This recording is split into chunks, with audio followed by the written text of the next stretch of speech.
Pour vivre heureux, vivez flexible. L'inédit de la situation que nous impose la crise sanitaire mondiale renforce, plus encore, l'impératif d'adaptation de notre société hypermoderne.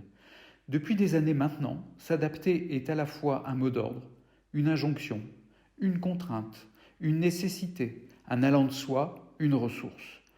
L'adaptation est une capacité ontogénétique si l'on s'en tient aux thèses darwiniennes. S'adapter a donc du sens dès lors qu'il s'agit d'autre chose que d'un mantra. L'adaptation a sa cheville ouvrière, la flexibilité. Un autre terme qui a fait florès avec le chômage de masse. Ainsi donc, la flexibilité est omniprésente.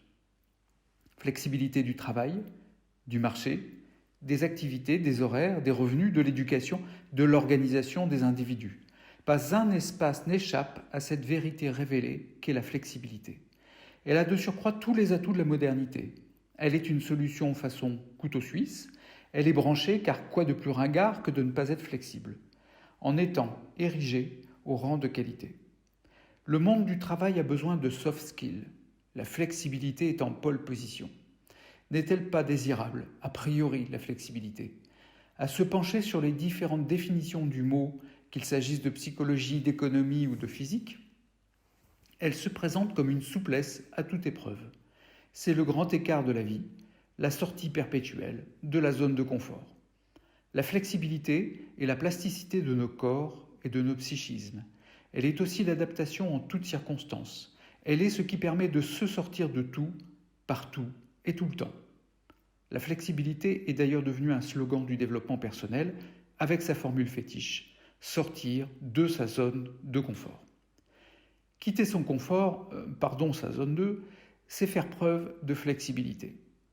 Par-delà les discours positivistes sur les nécessités de sortir de sa zone de confort, nous ne pouvons exclure qu'il soit devenu une norme induisant une injonction.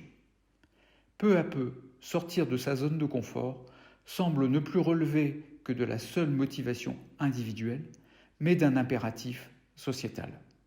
Finalement, est-il si facile d'être flexible et qui plus est, au bon moment? Chacun, à sa façon, butera plus ou moins sur cette question, comment devenir flexible? Et à être omnubilé par la question du comment devenir flexible, nous pourrions passer à côté d'une autre question. Pourquoi est-il normal que d'aspirer à être flexible?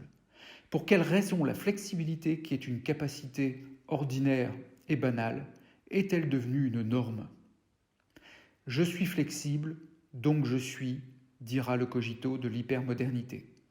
La flexibilité comme norme et idéal a aussi son paradoxe qui puise aux racines de sa nature. On vante ses mérites jusqu'à en faire la solution à des problèmes complexes, alors même que la flexibilité contient aussi la mollesse, le principe de fléchissement et l'idée corollaire de perdre en force, en vigueur. Car être flexible, c'est épouser le mouvement et non lui opposer une force. C'est ainsi se soumettre volontairement à quelque chose qui le requiert, le demande ou l'exige. Alors quand s'arrête la flexibilité comme qualité nécessaire à la vie quotidienne et où commence la flexibilité comme norme sollicitant notre soumission aussi consentie que dorénavant revendiquée? Aux appels à la flexibilité tout azimut, chacun peut prendre une bonne résolution pour 2021, celle de se laisser être. Nous vous souhaitons une très belle année 2021 et nous vous invitons à nous rejoindre sur les réseaux sociaux, Facebook, LinkedIn, sans oublier notre chaîne YouTube. À très bientôt.